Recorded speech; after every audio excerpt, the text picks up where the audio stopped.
Já estamos de volta com o programa Happy Hour, aqui pela sua RCTV. Eric Von Sost, apresentador desse programa, não pôde estar presente hoje, mas amanhã estará de volta.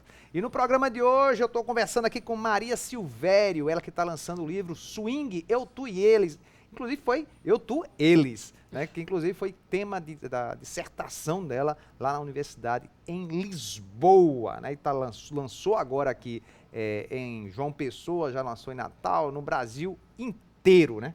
Tá viajando o Brasil inteiro lançando esse livro. Tô. Procurei, assim, diversificar um pouco os Imagino, porque locais. o tema é curioso. O tema é curioso, curioso. polêmico, tem um tabu. Exatamente.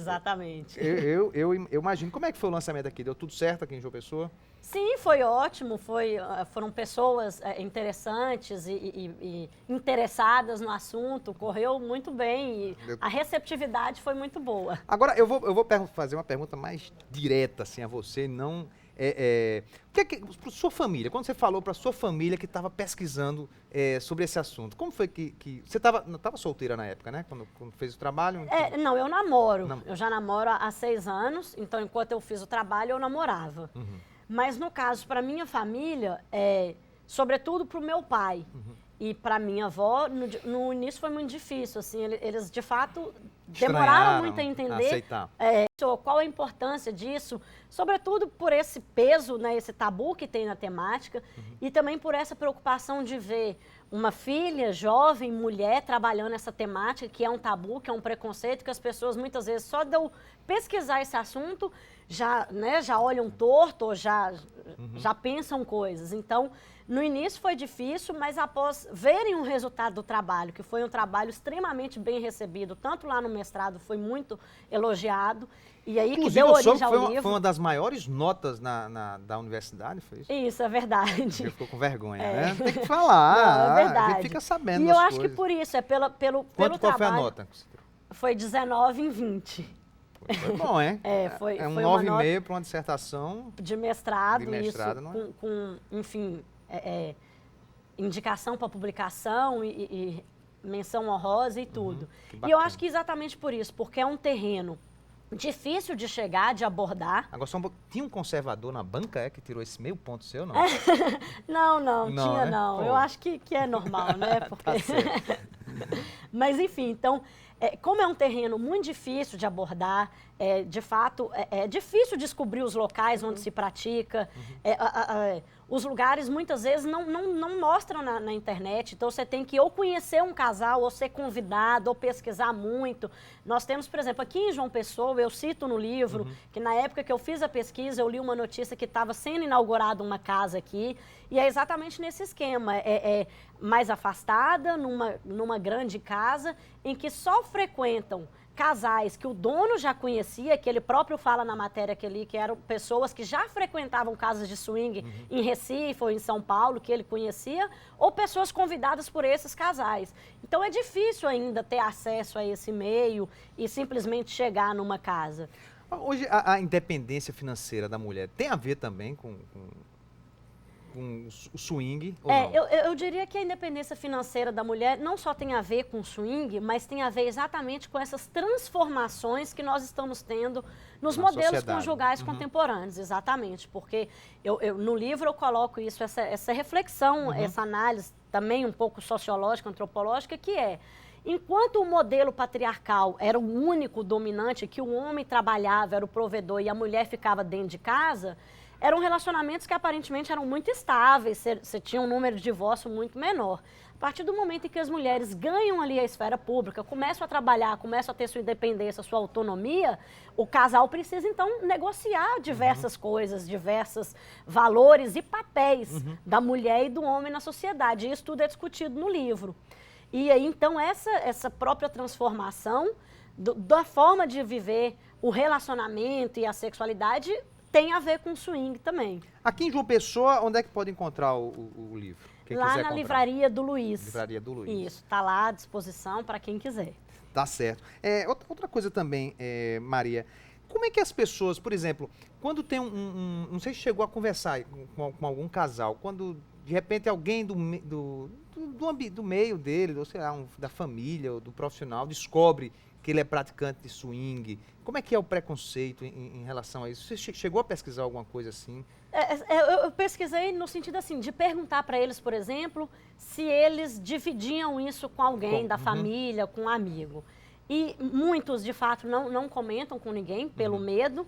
Outros falam, não, minha irmã sabe, ou meu cunhado, ou alguém mais próximo assim, sabem e estranham, fazem uma série de perguntas, questionam, mas afinal, o que está acontecendo com vocês? Perguntam, mas depois acabam aceitando. E, de fato, pessoas que encontram lá com alguém, por coincidência, eu conheci apenas 2 casais que falaram que isso aconteceu, eram colegas de trabalho e que contaram que, na verdade, o outro é que ficou super sem graça. E eles até falaram, poxa, mas por que ficou tão sem graça? Já que nós dois estamos na mesma situação. É verdade. Né, na verdade. Mas as pessoas, realmente, a reação se vê ali um conhecido ou alguém que né, possa falar alguma coisa, é de se esconder, ou de ir embora, ou fingir que não viu, fingir que não é ele, nem cumprimentar e tal. Agora, nessas casas de swing que você visitou, eles têm preocupação, por exemplo, no uso de camisinha? Sim, sim. Nessa casa que eu frequentei em Lisboa, inclusive, tinha lá na recepção, gratuitamente, as pessoas podiam pegar quantas precisassem. Mas o que eu notei também é que os próprios casais levam. É muito comum eles terem sempre, até na casa que eu fui no Rio, que eu conto no livro, eu conheci algumas pessoas que andavam mesmo com um saquinho de pano, com alguns preservativos, porque essa questão do sexo seguro ali dentro desse meio é muito divulgada, e até mesmo nos sites das casas sempre falam sexo seguro e tal. Mas às vezes é possível ver pessoas sem preservativo, mas que a gente acredita que seja com o parceiro, que aquela penetração com o parceiro é que não usa, então, o preservativo. Teve que semelhanças e diferenças você percebeu assim nas casas lá na Europa e aqui no Brasil? São muitas semelhanças, né, por causa das regras que eu falei. O swing é cheio de regras, como, por exemplo, a primeira delas não significa não. Ou seja, se um casal aborda o outro e o casal não tem interesse, basta ele dizer ou demonstrar que não quer, que o outro casal simplesmente não pergunta, não questiona e vira as costas. E isso vale para qualquer lugar do mundo, essa regra. Outra regra, por exemplo, é que o casal só deve abordar o outro se os dois estiverem juntos. Se um dos membros do casal estiver no banheiro ou pegando uma bebida, não é conveniente abordar o outro sozinho. Então, isso funciona em todas as casas. O que eu percebi muito mais no Brasil, no Rio de Janeiro, na verdade, é um número muito grande de solteiros. Isso, de fato, eu percebi essa diferença, porque normalmente as casas... Tanto homem como mulher? Principalmente homem. O número de homens é muito maior do que de mulheres solteiras. E aí, exatamente por isso, as casas têm regras, por exemplo, ou proíbem, de fato, a entrada de homens, porque muitos deles vão com essa ideia de sexo gratuito e não tem nada para trocar. Os casais falam, poxa, mas você não está entrando com nada para trocar. Então, limitam, por exemplo, a entrada de homens quantos por dia, ou colocam o preço muito mais caro do que para o casal. E mesmo assim eu vi no Rio muitos singles, que eles chamam, né, de singles, e o que eu notei é que exatamente acaba ficando que os solteiros, os singles, relacionam entre si e os casais somente entre si. Não há aquele envolvimento muito grande entre os solteiros e os casais. Tem algum homem, por exemplo, que às vezes pode levar uma garota de programa numa casa de swing para se passar por esposa? Sim, isso acontece. É comum, garotas de programa, ou mesmo amigos. Ou garotos de programa também, né? Mais porque as mulheres solteiras normalmente podem entrar. Como elas são muito poucas, e até mesmo eu faço essa reflexão, não só poucas, mas também pelo próprio machismo que nós temos na nossa sociedade. Então, a mulher é mais fácil entrar sozinha, já o homem não. Então, não só garotas de programa, mas muitas vezes vão amigos. Dois amigos que vão juntos para poder entrar. E o que os casais swingers falam é que é possível notar esses casais pelo comportamento deles. Como eles se comportam na casa, como eles... Que tipo de comportamento? Por exemplo, eles falam que esses casais não sabem direito como abordar, e aí não seguem essas regras que eu falei. Ou, por exemplo, ficam o tempo inteiro juntos e sem saber direito o que fazer, como fazer. E aí os casais mais antigos no meio, que se consideram swingers, dizem que é possível notar isso e que aí eles evitam esses casais. Fantástico, tá aqui. Eu estou conversando com Maria Silvério, ela que fez a sua a dissertação de mestrado lá na Universidade em Lisboa, né? O tema do livro, e acabou virando o livro, Swing, Eu, Tu, Eles. Tá um papo, olha, eu tô aprendendo muito aqui, e de uma forma bem diferente.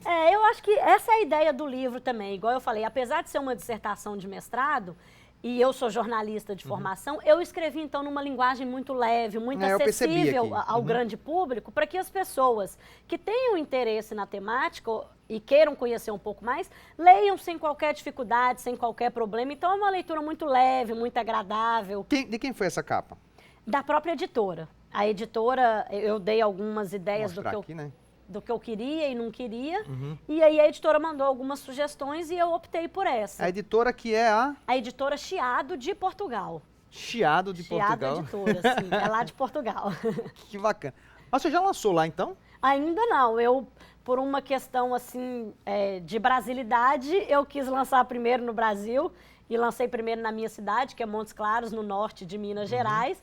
E após encerrar os lançamentos aqui, é que eu vou lançar lá em Portugal. Tá aí, nós conversamos com Maria Silvério. Inclusive, quem quiser adquirir o livro, é só ir lá na Livraria do Luiz. Exatamente.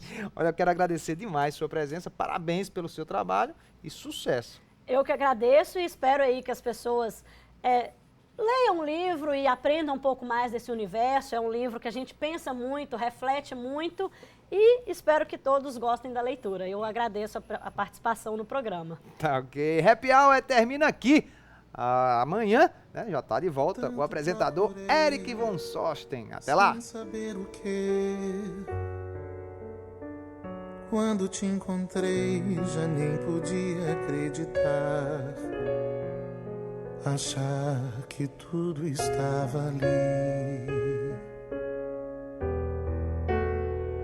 Verdade sem direito a duvidar.